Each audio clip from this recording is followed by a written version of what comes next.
আসসালামু আলাইকুম। সকাল ৯টা বেজে ৩০ মিনিট। আজ বুধবার। বাংলাদেশ বেতার, কক্সবাজার। স্থানীয় খবরে স্বাগত জানাচ্ছি শামীম আখতার। জুলাই ঘোষণাপত্র পাঠ করেছেন অন্তর্বর্তী সরকারের প্রধান উপদেষ্টা অধ্যাপক ডক্টর মোহাম্মদ ইউনূস।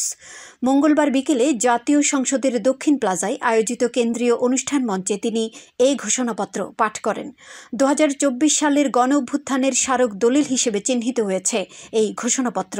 দেশের বিভিন্ন রাজনৈতিক দলের মতামত ও পরামর্শ নিয়ে সরকার এটি চূড়ান্ত করে। ঘোষণাপত্রের রাষ্ট্রীয় ও সাংবিধানিক স্বীকৃতির বিষয়েও রাজনৈতিক দলগুলোর মধ্যে ঐকমত্য গঠিত হয়েছে। এই ঘোষণাপত্রকে ২০২৪ সালের ৫ই আগস্ট গণ অভ্যুত্থানে বিজয়ী বাংলাদেশের জনগণের আকাঙ্ক্ষার প্রতিফলন হিসেবে উল্লেখ করা হয়েছে। জুলাই ঘোষণাপত্র পাঠকালে প্রধান উপদেষ্টার সঙ্গে মঞ্চে বিএনপি, জামায়াতে ইসলামী ও এনসিপি সহ বিভিন্ন রাজনৈতিক দলের শীর্ষস্থানীয় নেতৃবৃন্দ উপস্থিত ছিলেন। প্রধান উপদেষ্টা অধ্যাপক মোহাম্মদ ইউনূস বলেছেন, বঙ্গোপসাগর আমাদের দেশের মূল্যবান অংশ। এই অংশ দিয়েই দেশ বিদেশের সঙ্গে বাণিজ্য করবে বাংলাদেশ। এর মাধ্যমে পুরো পৃথিবী আমাদের প্রতিবেশী হয়ে উঠবে। মঙ্গলবার রাতে জাতির উদ্দেশ্যে দেয়া এক ভাষণে এসব কথা বলেন প্রধান উপদেষ্টা। বঙ্গোপসাগরের সম্ভাবনা কাজে লাগানোর আহ্বান জানিয়ে তিনি আরও বলেন, উপকূল অঞ্চল অফুরন্ত সম্ভাবনার আধার। টেকনাফ থেকে কুমিরা পর্যন্ত নানা বন্দরের কর্মচাঞ্চল্যে সমগ্র উপকূল অঞ্চলকে দক্ষিণ এশিয়ার একটি গুরুত্বপূর্ণ অর্থনৈতিক প্রাণকেন্দ্র হিসেবে প্রতিষ্ঠা করা হবে। ২০২৬ সালের ফেব্রুয়ারি মাসে জাতীয় নির্বাচন অনুষ্ঠানের কথা জানিয়ে প্রধান উপদেষ্টা বলেন, অন্তর্বর্তী সরকারের পক্ষ থেকে প্রধান নির্বাচন কমিশনারের কাছে চিঠি পাঠানো হবে যেন নির্বাচন কমিশন আগামী রমজানের আগে ২০২৬ সালের ফেব্রুয়ারি মাসে জাতীয় নির্বাচন আয়োজন করে। প্রধান উপদেষ্টা বলেন, এবার একটি নির্বাচিত সরকারের কাছে দায়িত্ব হস্তান্তরের প্রক্রিয়া শুরু করা হবে। কক্সবাজারের যথাযোগ্য মর্যাদায় নানা আয়োজনে ঐতিহাসিক জুলাই গণঅভ্যুত্থান দিবস পালিত হয়েছে।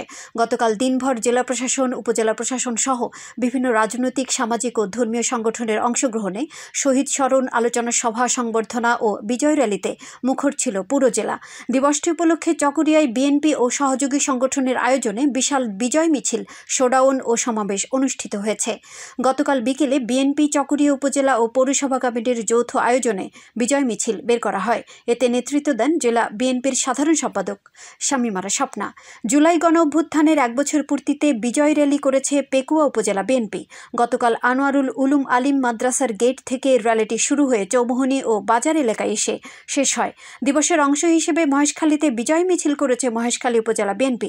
গতকাল বিকেলে নতুন বাজার মাঠ থেকে এ মিছিল শুরু হয়ে উপজেলা সদরের বিভিন্ন সড়ক প্রদক্ষিণ করে। এতে নেতৃত্ব দেন বিএনপি কেন্দ্রীয় নির্বাহী কমিটির সদস্য আলমগীর মোহাম্মদ মাহফুজুল্লাহ ফরিদ।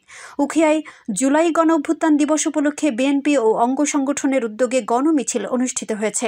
গতকাল উপজেলা সদর স্টেশনে অনুষ্ঠিত মিছিলের পরে এক সমাবেশে বক্তব্য রাখেন সাবেক হুইপ শাহজাহান চৌধুরী। উপজেলা বিএনপির আহ্বায়ক সরোয়ার জাহান চৌধুরীর সভাপতিত্বে এতে অন্যান্য নেতৃবৃন্দ বক্তব্য রাখেন। বক্তারা নতুন বাংলাদেশ বিনির্মাণে সবাইকে এগিয়ে আসার আহ্বান জানান। পরে জুলাই গণ আন্দোলনে শহীদদের আত্মার মাগফিরাত ও আহতদের দ্রুত সুস্থতা কামনা করে দোয়া পরিচালনা করা হয়। জুলাই গণ অভ্যুত্থান দিবসে শহীদ তানভীর সিদ্দিকীর প্রতি শ্রদ্ধা নিবেদন ও বৃক্ষরোপণ করেছে উপজেলা প্রশাসন সহ বিভিন্ন শ্রেণী পেশার মানুষ। গতকাল উপজেলার কালামারছড়া মোহাম্মদ শাহ ঘুনা এলাকায় শায়িত শহীদ তানভীরের কবরে পুষ্পস্তবক অর্পণ করে শ্রদ্ধা নিবেদন করেন উপজেলা নির্বাহী কর্মকর্তা মোহাম্মদ হেদায়েতুল্লাহ। এ সময় উপজেলা স্বাস্থ্য ও পরিবার পরিকল্পনা কর্মকর্তা ডাক্তার মোহাম্মদ মাহফুজুল হক, থানার ভারপ্রাপ্ত কর্মকর্তা মঞ্জুরুল হক সহ অন্যান্যরা উপস্থিত ছিলেন। পরে দোয়া ও বৃক্ষরোপণ করা হয়। আজ ২২শে শ্রাবণ, বিশ্বকবি রবীন্দ্রনাথ ঠাকুরের ৮৪তম মহাপ্রয়াণ দিবস। বাঙালির জীবনের প্রতিটি ক্ষণেই যেন রবীন্দ্রনাথের উপস্থিতি। রবীন্দ্রনাথ মানেই সত্য, সুন্দর, চিরপরিব্রাজক। তাঁর সাহিত্যকর্মে প্রকাশ পায় হাস্যবিষাদ, প্রাপ্তি অপ্রাপ্তির নানা দোলাচল। জীবনের প্রতিটি পরতেই যেন নতুন করে আবির্ভূত হন কবিগুরু। প্রজন্ম থেকে প্রজন্ম আশ্রয় খুঁজে পায় তাঁর প্রতিটি সাহিত্যকর্মে। রবীন্দ্রনাথ জীবনের বড় একটা সময় কাটিয়েছেন শিলাইদহের কুঠিবাড়িতে। জমিদারি সূত্রে কুষ্টিয়ায় পদার্পণ হলেও পূর্ববঙ্গের জল হাওয়ায় রবীন্দ্রনাথ হয়ে উঠেছিলেন এই অঞ্চলের ভূমিপুত্র।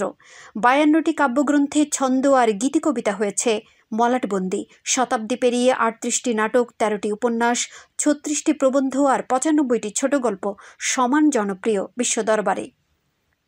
মহাকালের চেনা পথ ধরে প্রতি বছর আসে 22শে শ্রাবণ।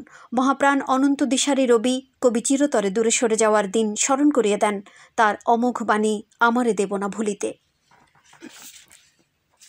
উখিয়ার কুতুপালং রেজিস্টার্ড রোহিঙ্গা ক্যাম্পে অভিযান চালিয়ে অবৈধ অস্ত্র, গোলাবারুদ ও ককটেল সহ এক রোহিঙ্গা নারীকে আটক করেছে এপিবিএন পুলিশ।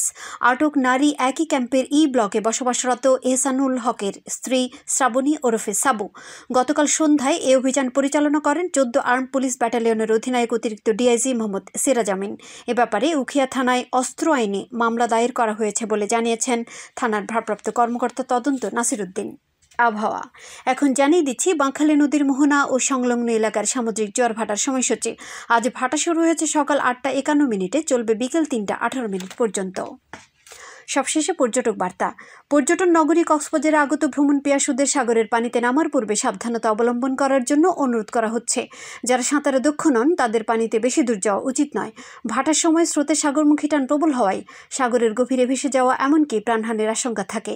সেই সাথে পর্যটকদের স্বাস্থ্যবিধি মেনে চলার পরামর্শ দেওয়া হচ্ছে। খবর শেষ হলো। আমাদের পরবর্তী খবর প্রচারিত হবে আজ দুপুর 2:30।